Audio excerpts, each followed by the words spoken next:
MP Esther McVey is taking on the role of so-called Minister for Common Sense, but do we need one? Gina Miller, leader of the True and Fair Party, says it's ridiculous. Well, GB News presenter Emily Carver supports the minister, who you, up until now, worked with. What will Esther McVey do? Well, she'll be Minister without portfolio. This isn't a new position. It's been around since 1805, I believe. Kenneth Clarke held the position for a couple of years. Yes, but she's common sense. She's going to be common... That's her unofficial title. Well, presumably, when the government come up with a policy, one of the departments come up with a policy, they put it in front of her, I don't know, we want to ban this today. She'll say, well, hang on, let's have a think about some of the consequences of that. What will the ordinary person, man and woman on the street think? Does that make sense? Is it common sense? Does it make sense, or is it ideologically driven? Because I think there's a bit too much ideology in government decisions, and we need a bit more common sense. Every policy, Gina Miller. What do you think? It's extraordinary.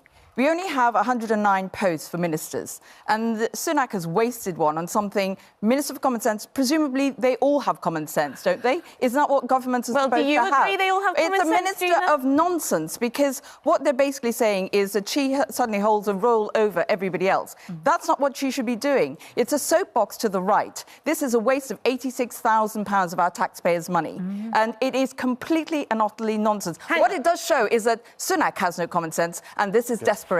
This is pure desperation. Gina, surely we can all agree that a bit of common sense in government all ministers should have common sense. And this is an official role, minister without portfolio. So oversight across all departments. Other people that you may approve of have had the role before. Is it not a good thing? And a lot of people sitting at home and listening to this programme will be thinking, you know what, actually, a bit of straight talking, a bit of no nonsense, a bit of not denying reality. The average person on the street is appalled by this. And what is actually even worse than that is the fact that they should be dealing with serious issues, cost of living crisis. You know, this is just the Conservative Party imploding and being desperate. Well, take that point. But take that point. No, hang on. On this idea of, can you imagine in every other walk of life that what you do is you appoint somebody and then you go and write the job spec? Because at the moment, nobody can explain what it is she's going to do. So how does that work?